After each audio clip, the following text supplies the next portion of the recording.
Hey everybody, this is Josh. Just doing a real quick one. I'm at Sandstone Falls in West Virginia. It's a beautiful, beautiful place. I was kind of on my way home, only about an hour outside the route, but I had to when I was called here. Just wanted to talk really quick about how life can pile so much pressure on you. It just piles up, and we don't know how to handle it. We're not meant to handle it. Yes, we're meant to deal with stress. Yes, we're meant to deal with pressure. That's what life is a lot of times. It's pain, it's suffering, it's joy, it's peace. But you get through these hard times that can leave you one of two ways. It can leave you spiteful, fearful, and bitter, or it can leave you with a peaceful mindset. You got to know yourself. You got to know that you can get through it. You might not realize it, but God is there with you. God is helping you through these things. He's carrying you through most of it, and we're sometimes get angry at Him. We get angry and we say, God, why would a loving God put suffering and evil in our life? It's one of the main arguments I hear about God. Why would we have suffering? What do you think that love and joy and peace would be without suffering? I mentioned a few videos ago about how my sister and my dad, my brother-in-law, they've been taking care of my mother for about 2 years now. And it's very, very, very hard. She's it's a full-time job taking care of her. She is immobile. You know, she can get up with help and walk a couple steps with a walker. That's it. She's paralyzed on her left side. And my sister, rightfully so, is just so stressed out. So stressed out. You know, her and my father are in the hospital, one after the other, with just random awful things. And I told her, I was like, listen, think about, and it won't be long, life passes in the blink of an eye. It won't be long, you'll be back on your own, and you'll be thankful for every second, every moment. Not only thankful that you got to spend time with your parents during their last days, and yet as stressful as it might have been, that's what really matters. Connection. But you'll be thankful for the peace in your life. And then when something stressful comes along again, you've already lived through hell. This is what God showed me. I've lived through hell. So I know I can get through it. I got through it even with the worst mindset. I barely did. He knew I was struggling, and He came to me in the most profound way. When you get through that, you can feel that guilt because caretakers have a lot of guilt. It's just the ones who go through the tougher cases. You know, if you're caring for someone who's very low maintenance, that's a little different. But caretakers that have patients that need 24/7 care, especially my mom doesn't sleep. She's getting my dad or my sister or my uncle or somebody up every hour, it seems like sometimes. Think about the peace to come. And better yet, imagine that peace and take it into your heart right now. I'm in this beautiful place. God called me here. I never heard of this place before. Started seeing a couple little things for it here and there, and it's like, you know, so out of the way. And I was like, well, and then I just kept thinking about it. I was like, I need to see something beautiful today. I was at the New River Gorge Bridge yesterday, and I've been there before, and it's just amazing. It lifts your heart. It lifts that pain and all of those negative emotions right off of your heart. This is where we're closest to God. People think that churches are some holy place, and they are. To me, this is my church. This is my holy place. This is where God, right now even, is talking to me. And he tells me to talk to you because so many of you are suffering, and all suffering is needless. And I understand you can't avoid the pain, you can't avoid those bad situations, but you can avoid suffering.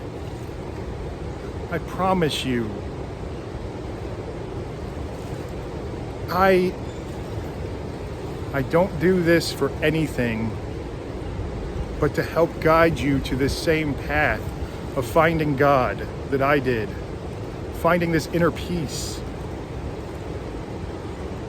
It's so miraculous that I can't help but just try to bring my loved ones and anyone I can into it. Because I see when you get here, all you want to do is just share it. That's what's so miraculous about this wealth.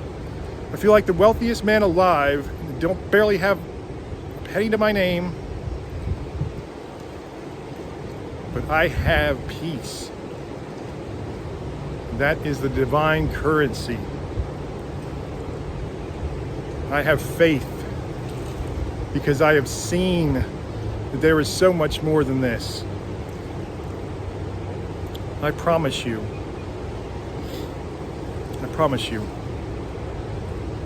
you will get through these hard times. You will. And it's up to you what lessons to learn from them. It's up to you whether you want to bring that fear state with you because you're just so used to living in it, or you want to bring the peace, knowing I've been through hell and I made it on the other side. But some people get scared because the darkness tricks you. Some people get scared. They're going to be stuck in there forever. They don't know what to do. He said, well, I'd been in hell for 13 years. You know, I'd seen glimmers of, very huge glimmers of hope with my children. You know, my wife and my pets and my parents and my family and friends. That absolutely helped me through. But a lot of people get these glimmers of hope and they don't ever even see it or grab onto it. In fact, they say something like having children will just make it even worse because they're dragging these people into some hell state with them.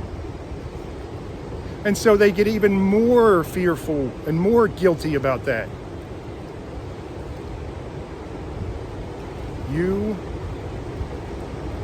don't have to carry that. whatever your religious beliefs, God can help you. However you see God, however you connect with God, I choose Christ because Christ is pure love, pure compassion. I choose to believe with evidence. I have circumstantial evidence like we do in everything in history.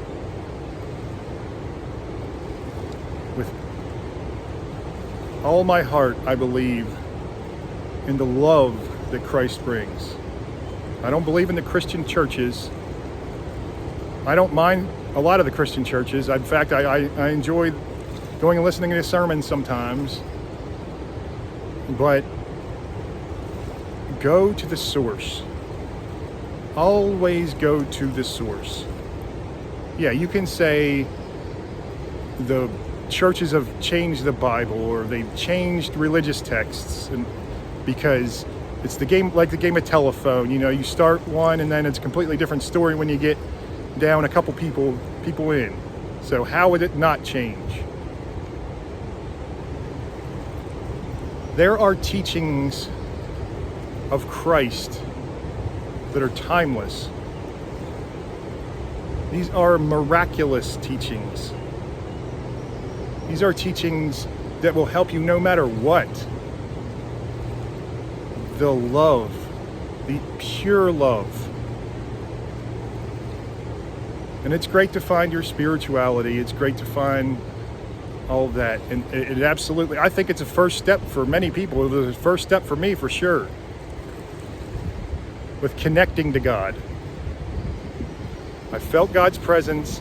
I wanted to find him again because he never showed me where I was supposed to go. So I just did it the wrong way. I chased him using psychedelics. I chased him using, all kinds of just things that just weren't. They were meant to connect me with my spirituality, but that can be a dark place. That can be a very dark place. And there's absolutely benefits to if you can walk into that realm and walk out having confronted your fears. I get it. I'm not anti or pro psychedelics or spirituality or anything. I'm telling you,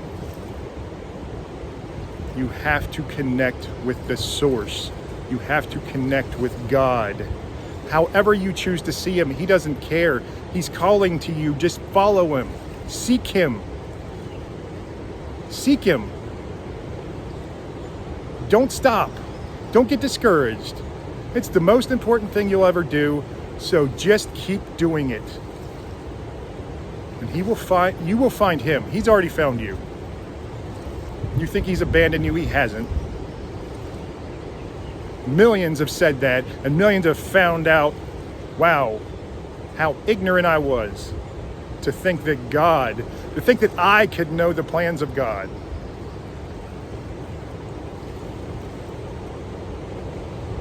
This life is a grain of sand on the beach. Less than that in eternity. And it might seem like it doesn't matter, but it does. We are here for a reason. I've speculated on what those reasons are plenty of times, and I still will continue to do that because I think that God wants us to do that. I think that helps us stay curious. I think that is very good for us to question everything, but also be curious like a child and follow the beauty and follow the love until you find the source of it. If you don't love yourself not in a narcissistic way, if you don't love yourself in the unconditional, just radiating way that comes straight from your soul, you can't ever love anyone else how you should.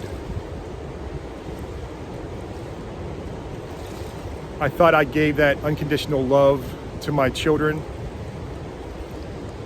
but I was still just strapped with that fear, and it kept me from being the father, being the husband, being the brother, the son, the friend, everything I wanted to be.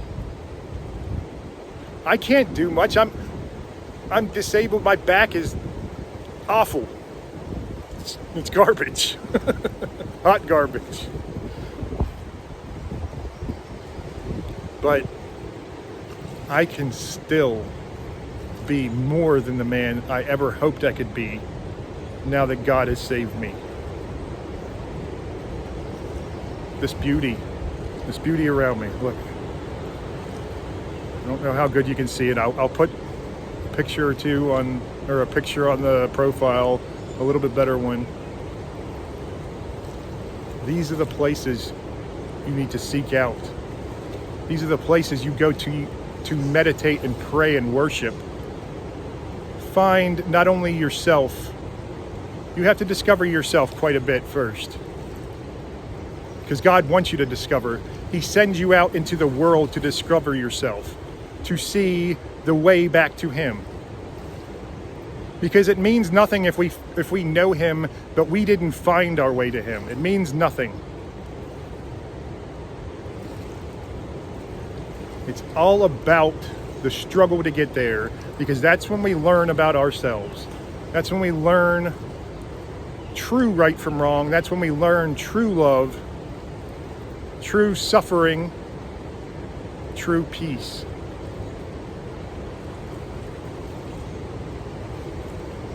I love you all. I will update you. Thank you for your prayers on my mother. I will keep updating you, but the doctors have nothing. God bless you so much. I'll talk to you soon.